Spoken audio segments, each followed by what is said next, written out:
Shalom,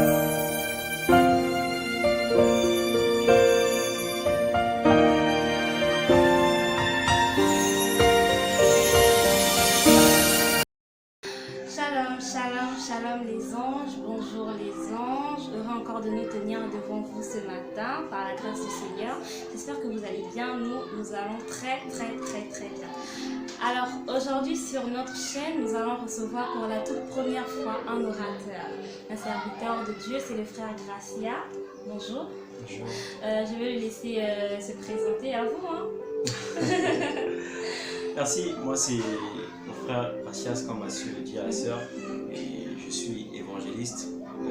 J'exerce dans une église, Pérez Chapelle, c'est une église franco-ghanéenne qui s'est implantée ici à Brazzaville. Ok. Wow. Et en tant qu'évangéliste, c'est cool, hein? Oui, c'est cool, c'est pas facile, mais c'est vraiment bien. Wow. Vous avez eu la chance de ramener à Dieu plusieurs âmes, Disons pas que j'ai eu cette grâce ou cette chance de ramener les âmes à Dieu, mais je dirais simplement que c'est Dieu qui m'a utilisé. C'est pas moi qui ai ramené les âmes. Vraiment. C'est Dieu qui m'a utilisé pour ramener ces âmes. Ce n'est que par la grâce du Seigneur, nous rendrons vraiment gloire à Dieu. Exactement. Alors aujourd'hui, comme j'ai su le dire au début, vous êtes notre tout premier orateur. C'est encore par la grâce de Dieu. Oui, vous êtes à l'honneur. Hein? Et donc aujourd'hui, vous allez nous parler d'un thème. Oui. Le thème de, disons, ce jour, c'est tout simplement la foi. La foi. Nous sommes à une période auquel nous avons besoin d'avoir la foi. Nous vivons en ce moment, nous passons, disons, une période très difficile. Et les enfants de Dieu, les chrétiens, ont tout simplement besoin d'être enseignés et d'être exhortés sur la foi. La foi. D'accord, orateur. Alors, nous vous écoutons. Mal. Comme a su le dire, comme a su le dire notre présentatrice à côté, aujourd'hui nous allons parler sur la foi. Tout à l'heure je disais que nous sommes en train de vivre des moments très difficiles. Le monde est touché par cette épidémie, simplement que nous avons eu le coronavirus, et il y a des gens qui ont perdu foi, qui ne croient plus en Dieu. Il y a des gens qui vivent des moments très difficiles en ce moment et ont perdu tout simplement foi. Et aujourd'hui, le Seigneur m'a envoyé auprès de vous pour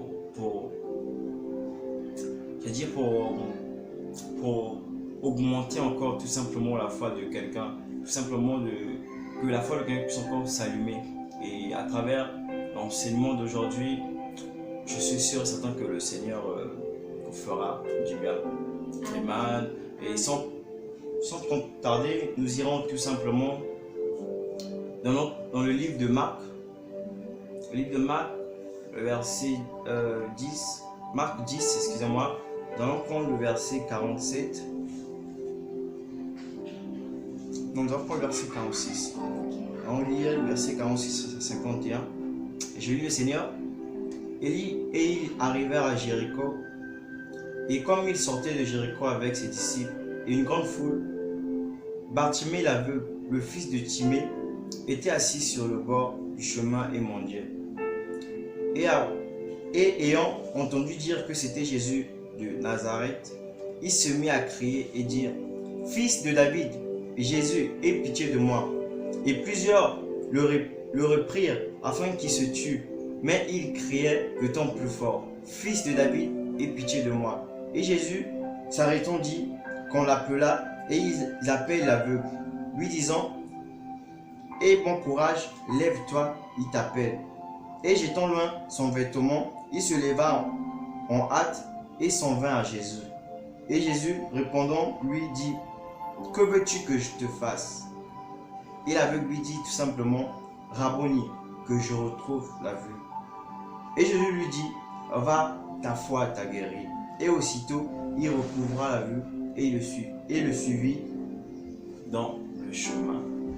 Amen. C'est une belle histoire, hein?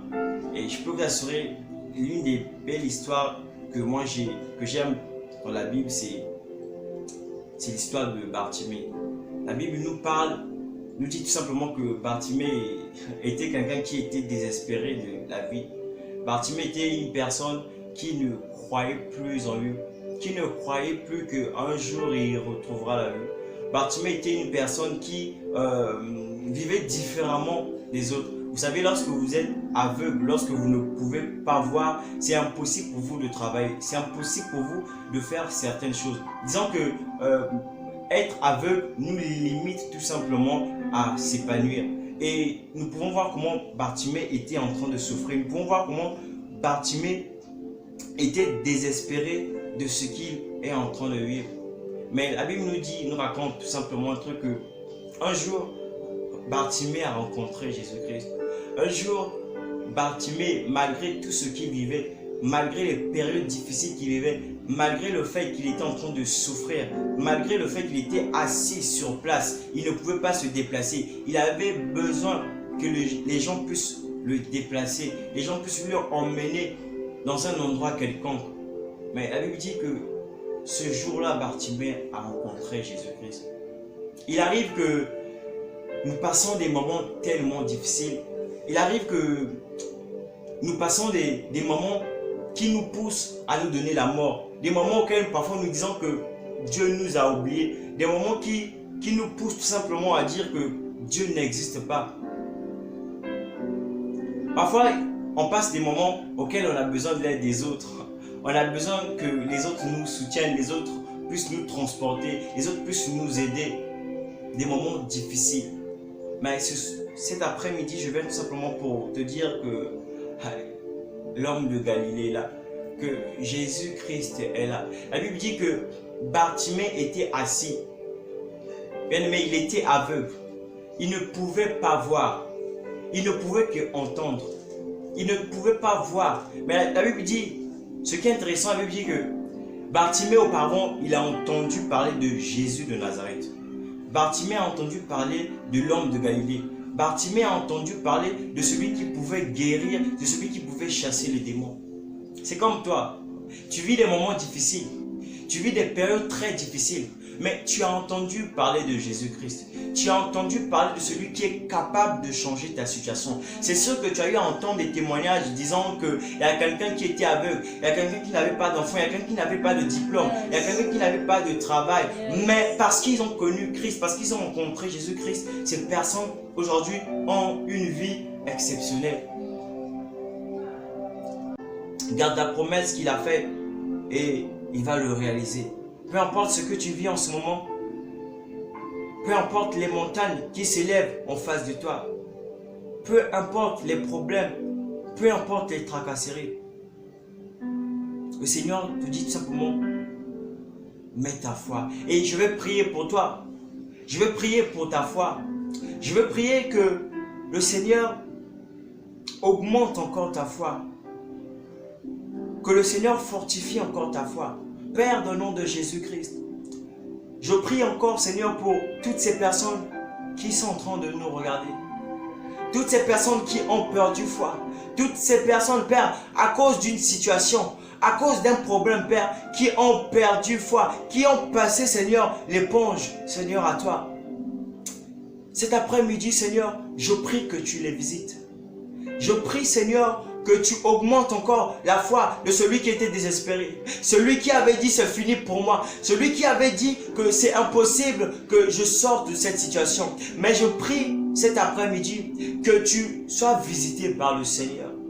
Peu importe le milieu où tu es en train de me regarder, peu importe le milieu où tu es en train de m'écouter, mais ma prière cet après-midi, que le Seigneur te visite, que le Seigneur te visite ainsi que ta famille.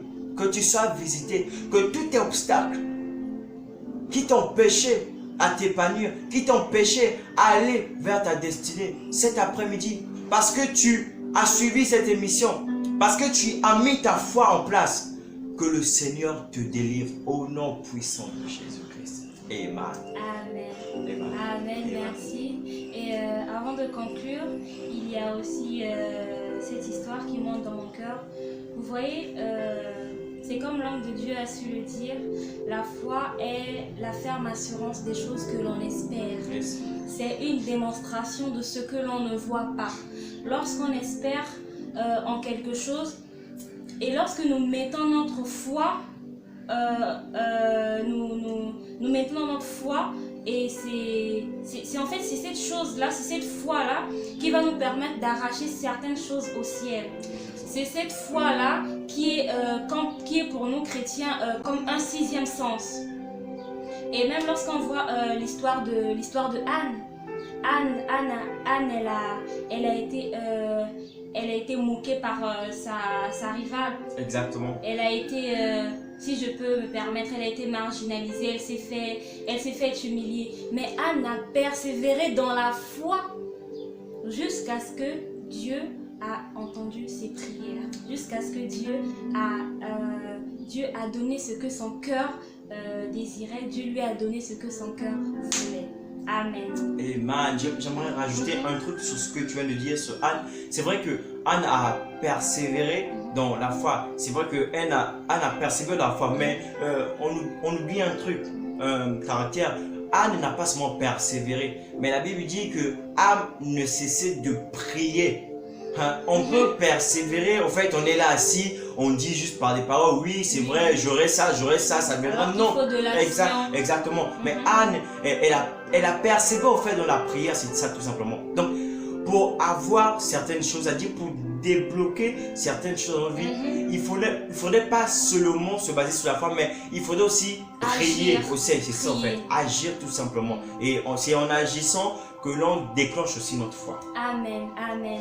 Et hormis ça aussi, nous en tant que chrétiens, nous devons avoir l'habitude de déclarer des paroles de foi. Oui. Nous voyons même dans la Bible, lorsque Abraham partait avec Isaac pour le sacrifice, il dit à ses serviteurs, de rester là. Moi, je vais avec l'enfant et nous reviendrons. Première parole de foi. Alors que Dieu lui a demandé son fils unique. Donc, il partait pour sacrifier son fils unique. Mais en partant, il a prononcé cette parole de foi en disant que je vais avec l'enfant et nous reviendrons. C'est une parole de foi que Abraham a prononcée. Et même en cours de route, Isaac lui demande, mais papa, nous avons tout pour le sacrifice, mais où est le gibier? Où est ce que nous allons sacrifier? Et la deuxième parole de foi que Abraham a sortie, c'est que Dieu se pourvoira. Lui, il allait pour sacrifier son fils, mais il a prononcé une parole de foi en disant que Dieu se pourvoira.